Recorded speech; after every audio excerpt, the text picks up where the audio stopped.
السلام عليكم ورحمة الله وبركاته. إن الحمد لله نحمده ونستعينه ونستغفره ونعوذ بالله تعالى من شرور أنفسنا ومن سيئات أعمالنا. من يهده الله فلا مضل له ومن يضلل فلن تجد له وليا مرشدا. أما baada kumshukuru Mwenyezi Mungu Subhanahu wa Ta'ala na kumtakia ziada za rehema bwana mtume Muhammad sallallahu alaihi wasallam. Ndugu zangu Waislamu na hata wale ambao wasio Waislamu, tunaendelea tena katika darasa zetu hizi za adhkar na dua na vipindi mbalimbali vinavyohusu dini yetu ya Kiislamu, lakini na nasaha mbalimbali na muda mwingine pamoja na hutuba za Ijumaa biidhnillah Ta'ala. Leo kwa mapenzi yake Allah Subhanahu wa Ta'ala tumekuja na mada na somo moja zuri, somo ambalo ni la muda mfupi sana lakini lina faida kubwa kama utasikiliza kuanzia mwanzo mpaka mwisho darasa hili. Leo mada inasema, ukiona riziki yako imekuwa ngumu sana, basi jiangalie katika mambo haya manne. Ukiona riziki yako imekuwa ngumu sana, basi jiangalie katika mambo haya manne, au jiangalie katika alama hizi nne.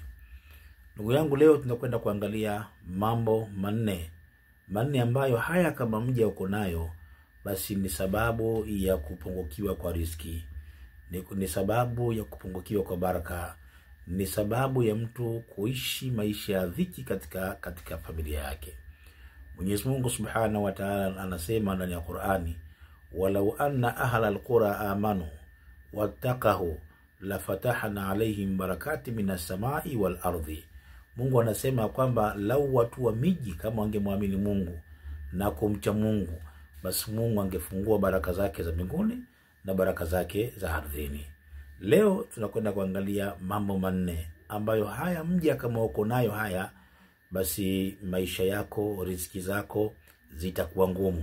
Na kama ulikuwa una kipato mwanzoni, ukiwa na alama hizi nne, basi uenda ukaporomoka baada ya kuwa na haya manne.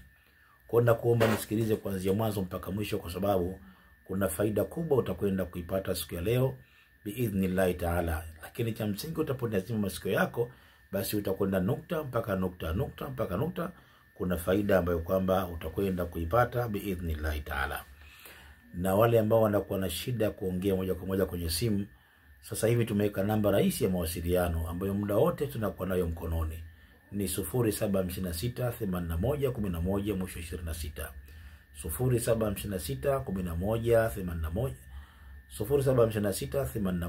0756811126. Hiyo namba ambayo muda wote tuko nayo mkononi, tofauti na namba ile ambayo mara nyingi tunaiacha ofisini. Ndugu yangu, twende katika ile mambo manne ambayo haya ni sababu ya mtu kupungukiwa riziki, na ni sababu ya mambo haya manne mtu kupungukiwa katika swala zima la kipato. Jambo la mwanzo katika hayo manne, al-maasi. Maasi ni sababu ya kwanza ya mtu kupungukiwa kwa riziki, ni sababu ya kwanza ya mtu kufifishwa katika swala zima la riziki. Maasi ndio Mwenyezi Mungu anasema katika ile aya aliyotoa, walau anna ahla alqura amanu, lau watu wa miji kama wangemwamini Mungu, wattaqahu na kumcha Allah, Allah anasema la fatahna alaihim barakati minas samai wal ardi, basi Mwenyezi Mungu angefungua baraka zake za mbinguni na baraka zake za ardhini. Lau watu wa miji, lau watu wa vijiji, lau watu wa sehemu mbalimbali, lau watu wa nchi kama wangemwamini Mungu ipasavyo na kumuogopa Allah na kumcha Allah, basi Allah angefungua baraka zake. Bimaana Muislamu, ukijiona mara nyingi hali zako, maisha yako yamekuwa magumu, basi kuna sehemu unamkosea Mwenyezi Mungu Subhanahu wa Ta'ala. Jiangalie katika swala zima la maasi. Mungu anasema, wadharaba Allahu mathalan qaryatan, Mwenyezi Mungu alipiga mfano wa mji mmoja, kanat amina, mji ambao ulikuwa na amani, mutmainna, ulikuwa na utulivu, yaatiha rizquha, Allah ikawa anawapelekea riziki yao, wakilima ngano, wakilima mafuta, chochote tukilima watu walikuwa wanapata min kulli makani, kutoka kila pembe ya mji huo. Lakini wakazi wa mji huo, fakafarat bi'anhumillah, wakazi kufuru neema za Mwenyezi Mungu Subhanahu wa Ta'ala, na Mwenyezi Mungu akawavisha vazi la njaa.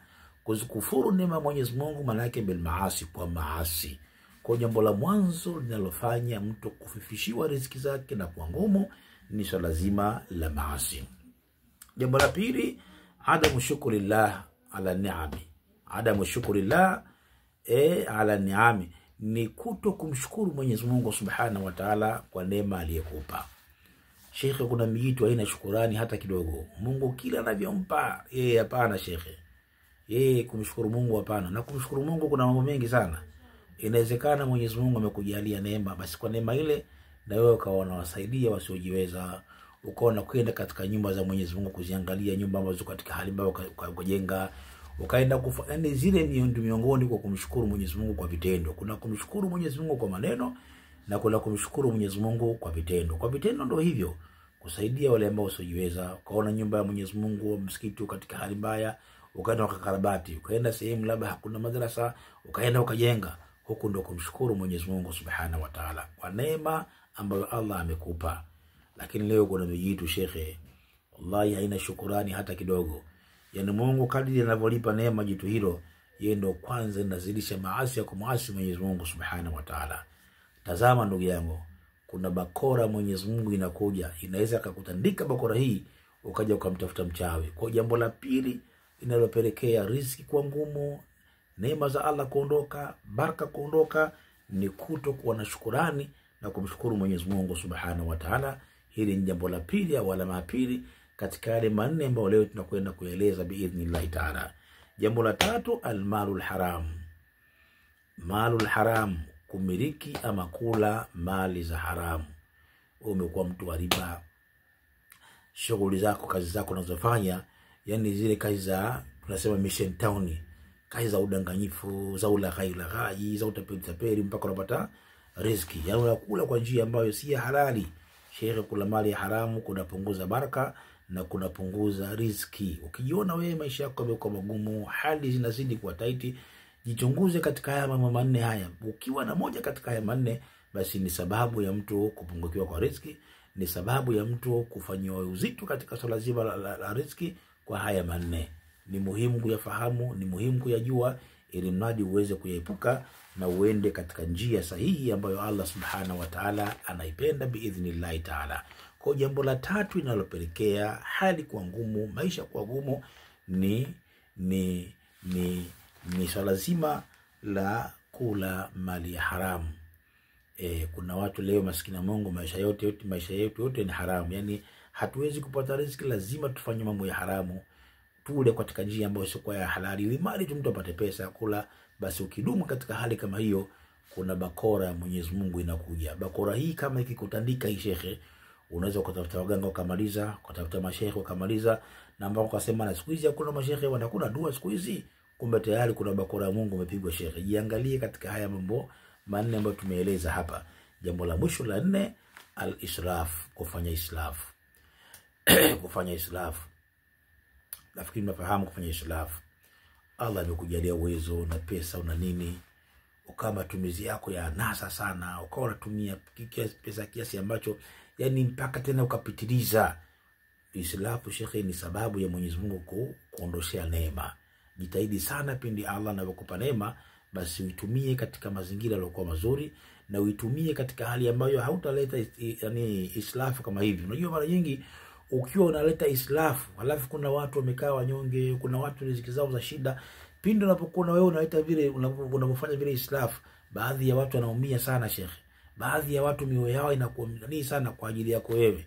Kwa hiyo kama utafanya islafu katika swala zima la mali, una mali, una kipato, alafu ukatumia kwa njia za islafu, basi kuna uwezekano mkubwa sana Mwenyezi Mungu akakutandika bakora yake, ukaja ukamtafuta mchawi. Kwa hiyo haya ni mambo manne ambayo jiangalie katika hizi alama 4. Ukijiona riziki zimekuwa ngumu, ukijiona mipango yako inavurugika, kila dini ukilipanga linabuma, basi jiangalie katika mambo haya manne. Ukiwa na moja katika haya manne, basi hiyo ndio sababu ya wewe riziki zako kuwa ngumu na riziki zako kupungua biidhnillah Ta'ala. Kwa leo tutaishia hapa. Tukutane katika kipindi kijacho na katika darasa lingine lijalo la adhkar na dua. Na inshallah wale wote ambao kwamba wanafuatilia darasa zetu, Mwenyezi Mungu awajalie, Mwenyezi Mungu awafungulie, na Mwenyezi Mungu afanye sahali kwa kila lile ambalo wao wanalihitajia biidhnillah Ta'ala. Uzaki Mwenyezi Mungu Subhanahu wa Ta'ala. Wabillahi tawfiqi. Wassalamu alaikum wa rahmatullahi ta'ala wa barakatuh.